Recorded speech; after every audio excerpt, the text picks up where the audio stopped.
My name's Michael-Shawn Fletcher. I'm a Wiradjuri man. I'm a physical geographer. I work at the University of Melbourne. My research expertise is an area called palaeoecology. And paleo is just a Greek word that's put onto the front of words to mean past.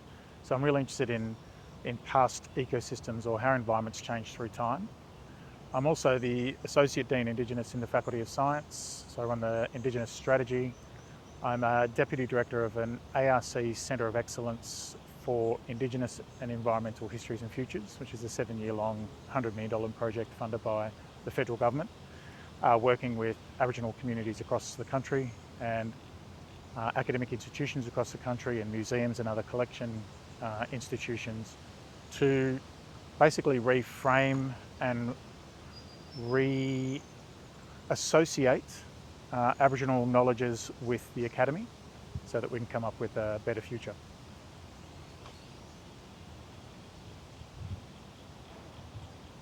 Yeah, so palaeoecology, or the study of past ecosystems, uses things like where we are today. These are wetlands, and they'll be accumulating information through time. So around the air that I'm breathing now, there's pollen grains, there's dust blowing in from different places, there's pollutants coming in. If there was a fire, there'd be some charcoal blowing, and all of that information settles on these lakes' surface and then to the bottom of the lake and builds up through time, essentially like a book, an archive. They're called natural archives. So we extract that archive, much like a core, say from Antarctica, which is an ice core, and we can look at the bubbles of air that have built up over millions of years.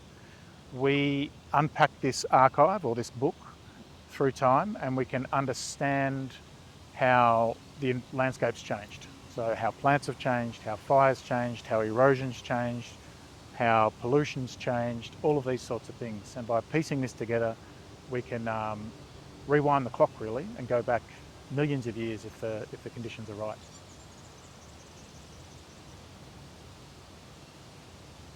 Yeah, my journey toward academia, like most Aboriginal people, is somewhat non-traditional. I'm the first in family to have gone to university, I believe, definitely to finish university, let alone get a PhD. I entered into a Bachelor of Education. I thought I wanted to be a science teacher, and I was for about 4 years. And then I had this burning sort of desire to pick up on some of the threads that I'd unpicked through my bachelor degree, particularly in the geography space. So I went and did an honours degree back at the University of Melbourne, looking at a question around how the southwest of Tasmania could be called a wilderness when there was a lot of evidence that it had been inhabited for 40,000 years plus. And it didn't really gel with my understanding of the way that people interact with country, and that we're calling this place a wilderness, which means free of people. So I worked on a small project unpicking that a little bit. And then in true fashion, I think I went over and surfed in Margaret River for a year or two, and eventually had the inspiration to come back and do a PhD, where I really picked up that Western Tasmanian story and got stuck right into it and did my PhD. And then I ended up in South America, in Chile, doing a postdoc, looking at environmental change there, and the main drivers in the system I was working at were volcanoes, looking at how historical volcanoes and people interacted to create landscapes. And then I ended up back at the ANU, Australian National University in Canberra, doing some more research, a little bit back in Tasmania, and then in 2013 I ended up at the University of Melbourne, and here I am.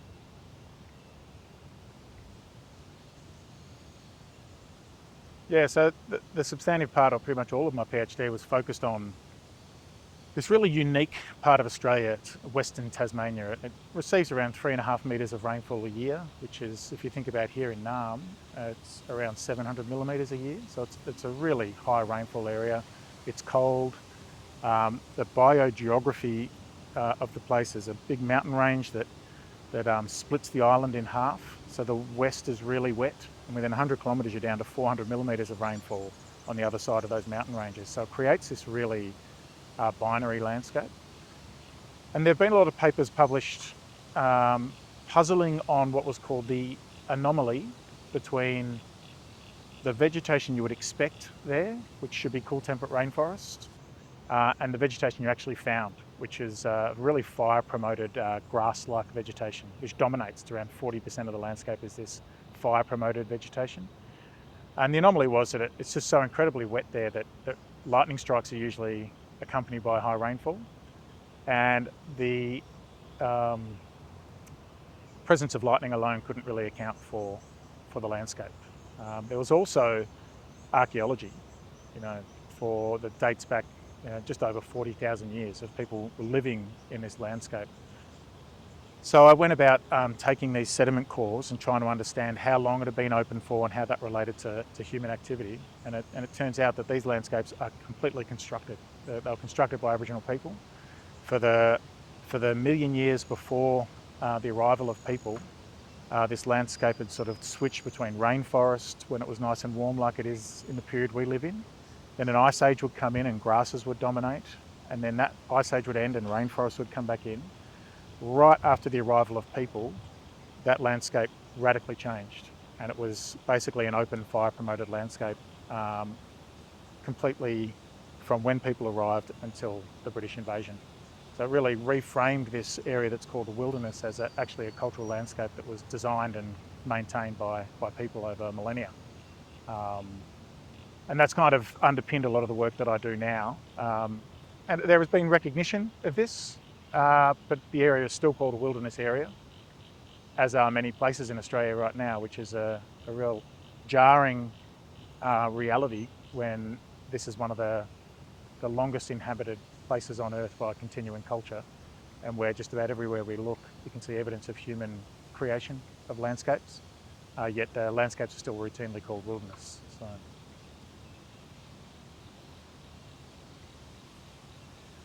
So right now we are at a place called Billabong. The word Billabong gives its name to the suburb around here, Bulleen. This was and remains an incredibly important site for Wiradjuri, traditional owners here. Before the British invasion, there were ceremonies in this landscape around these wetlands that would host hundreds of people for months on end. And these were like supermarkets. Uncle Dave Wandon, who I'm working with on this site, a Wiradjuri elder, calls these supermarkets. You would have had eels, fish, you've got the animals that are feeding off the grass, you've got birds, you've got vegetable resources, this perfect sort of confluence of resources. And it'd be a really important place where ceremony would take place. It was actually the place that Wiradjuri chose to be relocated as Naarm, or modern Melbourne, was expanding and Aboriginal people were being forced out. Unfortunately, they were told no because it was prime dairy country. And they were sent off to Narri Warren and later Corranderk to set up their missions. So we were really interested. Now you can see around here, there's a lot of closely packed trees, all these river red gums, Eucalyptus camaldulensis is the Latin name. There's some really big branching individuals you can see just over the road here, and they're surrounded, particularly on the other side of the Billabong, by really tightly packed straight individuals. Now, as a person who observes landscapes, you can automatically see that there's been some kind of change in the way that trees are establishing here. The big branching trees are growing free from light competition, so they're not forced to grow straight. If you imagine a tree in the middle of a paddock, is always spread out, and they're actually called paddock trees. So you can see these big paddock trees here surrounded by tiny little individuals growing straight up. So that meant that the paddock trees, when they were growing, which may be 300, 400, 500 years old, these are incredibly large trees, were growing in an open landscape. And now there's jam-packed, there's trees all through here. It's really it'd be classified as a forest in many parts. So there's a hint of change there, and we're interested in unpacking what this place was like prior to the British invasion, so that the Wiradjuri could re-engage with country and through their ranger programs start to return health to these systems. So we took a core not far from here. It was about 6 metres, and it dates to about 400 years ago, so prior to the British invasion and the establishment of modern Melbourne after 1835. And what we found was really quite remarkable, is that this here is a former path of Birrarung, what's now called the Yarra. It was a flowing river, and in the bottom was some gravels, which you see in the bottom of rivers, and we cored all the way through to those gravels. So we managed to start our story when this was a river. It then was left behind because the river changed course through various hydrological processes and turned into a billabong. And around the banks of the billabong at that time were rainforest plants. This thing called myrtle beech, or Nothofagus cunninghamii, and there were tree ferns, Dicksonia antarctica. And these are now found 30, 40 kilometres away, so they're not actually found in the area around here now. And almost immediately, within a decade or so, they were burnt out. And this landscape was virtually treeless, There would have been about a 5% tree cover around here, which probably reflects these big old river red gums.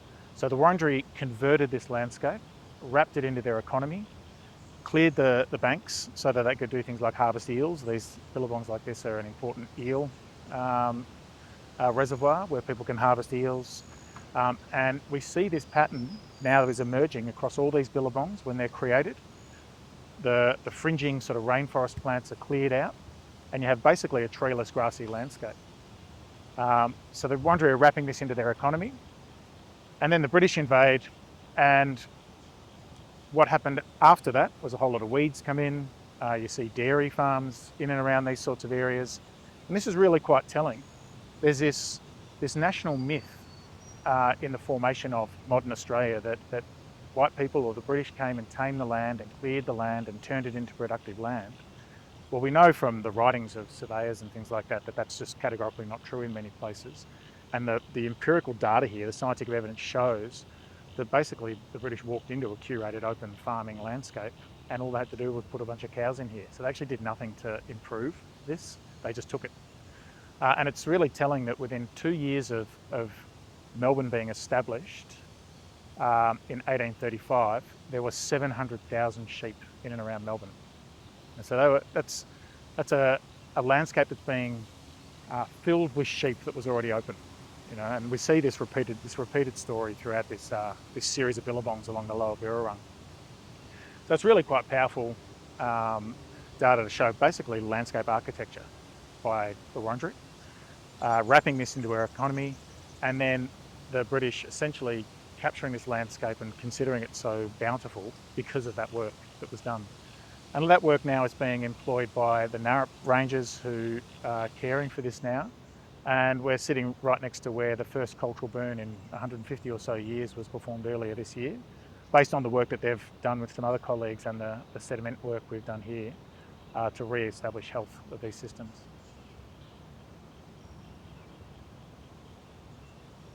Yeah, so in order to unpack that story, we basically treat the layers of sediment. So we'll take a big long core, slice it into 1 centimetre or ½ centimetre increments. So here it was a 6.5 metre core, so we had 650 slices.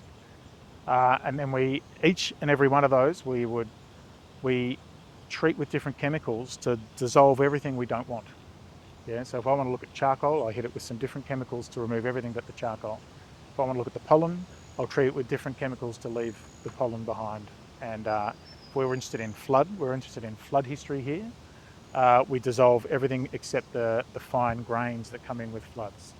So by doing those sequential treatments, we then count and analyse those individual pieces and build a chronology, a story through time, a timeline of change here.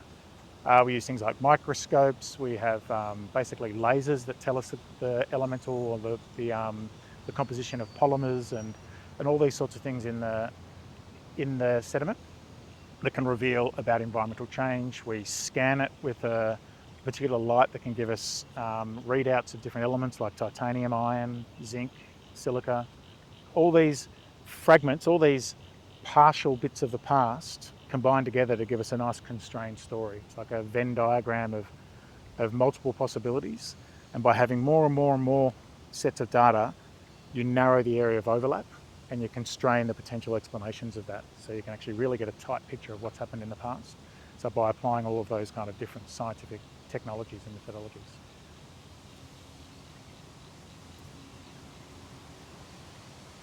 In addition to the localised work we can tell here about returning health to country, and doing things like, the restoration targets that are set for these places are based on models or expert elicitation. It's basically asking a bunch of non-Aboriginal scientists what they think, never Aboriginal communities. There's a national database where you can click on a place and it can tell you what was there prior to the British invasion in 1750. Where there's no expert elicitation, they use models, and they just model the plants and animals that are in the area, the climate, the soils, and they run the model and produce what we call a climax or potential natural vegetation, which explicitly does not include people. There is no human element in that whatsoever. And where we've empirically tested these, they are almost universally wrong. So there's a big problem there, a really big problem. So these local site-based corrections, if you like, can help us recalibrate that national data set. Another really important thing that's emerged from our work is work on bushfires. So we focused in with a bunch of different communities from Gunai-Kurnai up to Bundjalung in northern New South Wales, so Gunai-Kurnai in eastern Victoria in Gippsland, up to Bundjalung in northern New South Wales, looking at areas within the 2019-2020 catastrophic bushfires in the forests. And we found right across that area there was between a 4 and 6-fold increase in eucalypt cover, eucalypt amount, following the British invasion right across that region. And immediately accompanying that change was more fire. And not only just fire that was fundamentally different, fire that burnt the ground so hard that soil erosion began, where it was absent before. So this is we're in a new world.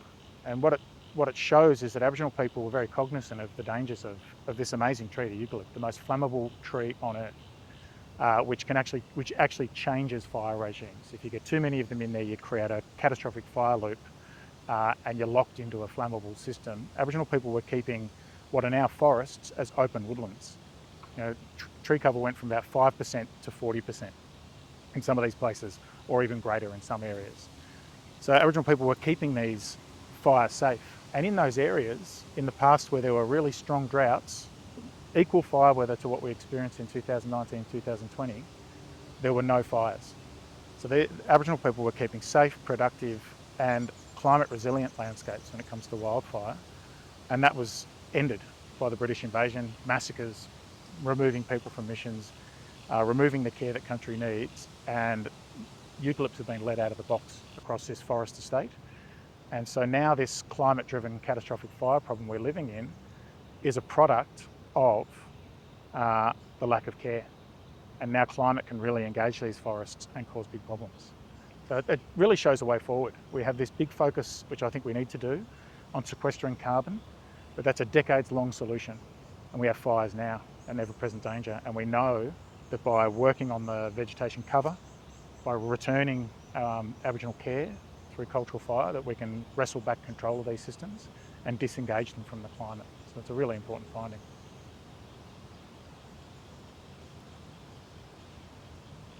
Science and discourse around fire has really rested with non-Aboriginal people. It sits in the hands of fire experts, ecologists and fire scientists who are non-Aboriginal, and it still happens today. Like there's a very powerful group of people who essentially act as gatekeepers around what is good fire, what is bad fire, where Aboriginal fire can and can't be used, with little conversation with Aboriginal people or with really tokenistic or even appropriating use of Aboriginal knowledges. You see this time and time again. They do things like leverage the very fact that in some ecosystems, such as mountain ash forests or tingle forests in southwest, where fire was almost certainly not used in the same way that it was in places like this, they leverage those small examples, which are actually pretty anomalous in the Australian context, to argue for a no-fire policy more broadly. And then they arbitrate on where Aboriginal fire is and isn't appropriate. And that's built on a very powerful compendium of scientific knowledge. I mean, data and science have incredible power in society. Decisions usually are made off data. And if you don't, you've got to make a very good reason why you're not making this off a data-driven decision. And there's a big problem there. I think when it comes to science and the questions it asks, it's set from a certain perspective. And there's this myth, and we're taught this at schools, we're taught that science is objective. We're taught that scientists seek the truth, an objective truth. And that's a myth. That humans can't be objective, really. We all come from a cultural standpoint. We all come from a perspective. All of the questions we ask are preset by the knowledges that we have in our head. And there's no way that we can have the knowledges and perspectives of all the different ways of looking at the world. So that sets in train a sequence of processes and methodologies and practices and interpretations and findings that are constrained by the initial framing. And this is why it's incredibly important to include people with different perspectives. Aboriginal people, women, men, get diversity around decision making, because you'll always bring a slightly different perspective into frame. You'll ask different questions, you'll look for different answers, you'll look at different methodologies. And we know this has been done. There's a lot of experiments now where they give the same data to groups of people from different backgrounds, and they end up with different results all the time, even asking the same question. There are these micro decisions we all make daily and in our work, these micro decisions that build up and set us on a path. Now, we can't break that. We can recognise it. The way around that is to bring different perspectives in and try and work together with these different ideas. So especially in the historic sciences that I work in, it's really, really prevalent because we're forensic scientists. We're looking at the past. I'm looking at reflections of the past in the charcoal and pollen. I don't have the absolute picture, and there's an ambiguity to that power of that data. And the questions you ask are often so powerful in the way you set them up. So, for example, let's prove that this is a human landscape. Science requires absolute, irrefutable data to disprove that it was natural and prove that it was human. Yeah? And we've managed to do this here with really a lot of work and certain circumstances. But equally, if you come into this and say modern Homo sapiens were living here for 40,000 years, 30,000 years, whatever it is in this particular area, prove to me that this is natural, not human, the burden of proof becomes equally hard.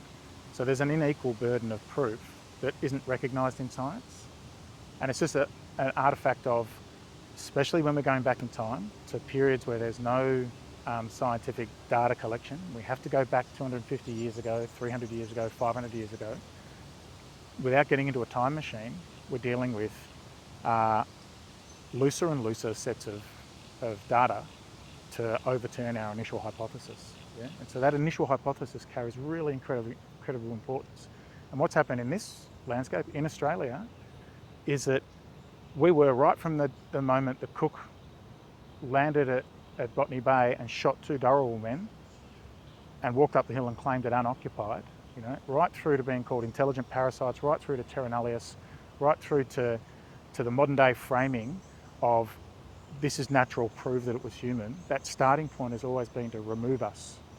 The data that restoration's set to, we're removed from. We're never in, and we are facing this incredible task of having to rewind the clock 200 years and get enough proof and data to overturn this incredibly powerful position through the means of science, which is falsification, and you need absolute proof to overturn hypotheses. And we never acknowledge that's a choice, that hypothesis, at the start. It's a cultural choice. You would never walk up to an Aboriginal person and they would assume that this was a natural landscape prior to the British invasion. They would assume that it was someone's country, and that's a different perspective. And you would have to bring that a massive evidence in behind there to overturn that hypothesis, which you couldn't. So it's really important that we recognise these biases, come in with as agnostic a prior, if you like, or predisposition into our work and let the data speak. But too often we're framing in this is natural. Or, for example, in the fire science word, fire is bad. That's the framing. And you have to prove unequivocally that it's good. And that's a qualitative assessment. You actually don't know. But these initial framings these micro decisions are so powerful, and they're set from a cultural paradigm. It's not one that has been resident in this place for tens of thousands of years and knows country and has a relationship with country. It's one that's come in lately, has a really different perspective that justified this as terra nullius and wilderness and all these sorts of things, and the data is required to turn that over. So there's a deep problem with the way that we're doing science now, and places like this hopefully can help reveal that epistemological, that kind of standpoint that is biased by our cultural perspectives.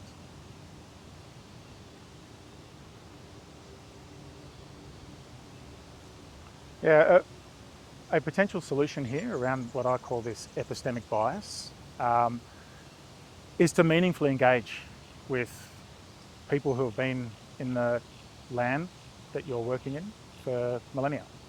And by doing so, you end up asking different questions. So we've got this big national centre of excellence where we've partnered with Aboriginal communities across the country. We offer, as scientists, ourselves as toolkits. You know, we each have our speciality: archaeologists, environmental scientists like myself, historians, museum people, DNA people. Yet we work with community to ask the questions they think are important, set the framing they think are important. And by doing that, we're not imposing a paradigm from somewhere else. We're not imposing naturalness. We're not imposing, and I think that's really important. In a lot of ways, what you would call the methodologies that we do are kind of set in science. You know, you have your chemicals, you have your amounts, you have all this sort of stuff. It's actually that framing and the way that it's interpreted and the discourse around it. That's where the work needs to be done, and that's the initial approach. That's the initial methodology, where you have to ask the right kinds of questions. You know, if you're asking, and you see this a lot, if you're asking inappropriate questions, your data's too weak to do anything about it, then you're going to end up with inappropriate answers. So for me, it's how do we get the right group of people around thinking about these questions? You know, not a group of non-Aboriginal people sitting in a room thinking these things, then going out and working with a ranger and saying, oh, look, we've indigenised our approach. They were there, they helped us collect it, and this is what we found out. Just so happens we were right. I don't know how many academic papers you've written that they've asked the right hypothesis and then come out with it in the end. You know, like there's very little evidence of actually true agnostic approach. Okay, equal weighting of potential hypotheses and let the data speak. Quite often there's a real strong bias. And I think that will dissipate if you actually make true engagement with Aboriginal communities, true engagement with Aboriginal knowledges, true engagement with Aboriginal perspectives. Then you actually get more sensible and nuanced questions and answers.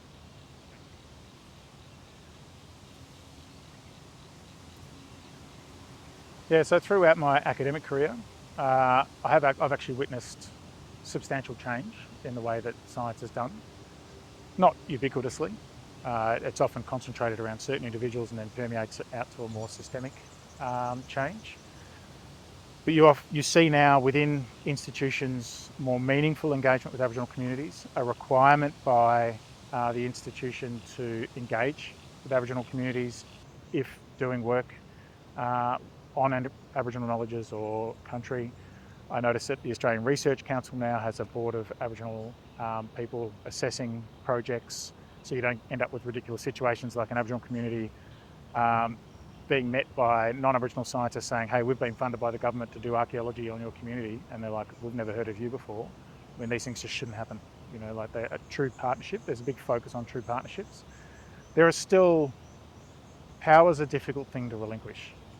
And we often think of power as the mega rich, but there are powerful voices in science who have very strident and particular views and ways of doing, and change is hard, and it's really hard to change. So I see this particularly with the young generation. A lot of my work is focusing on the ECRs, and even down to primary school really, but the young academic generations in showing them the right way to do work with community and actually centering Indigenous voices.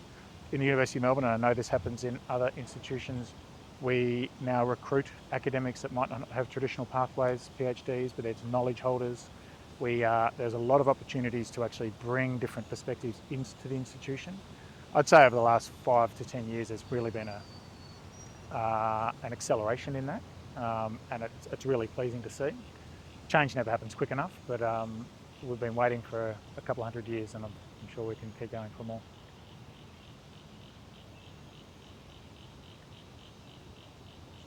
Yeah, I think that one of the most important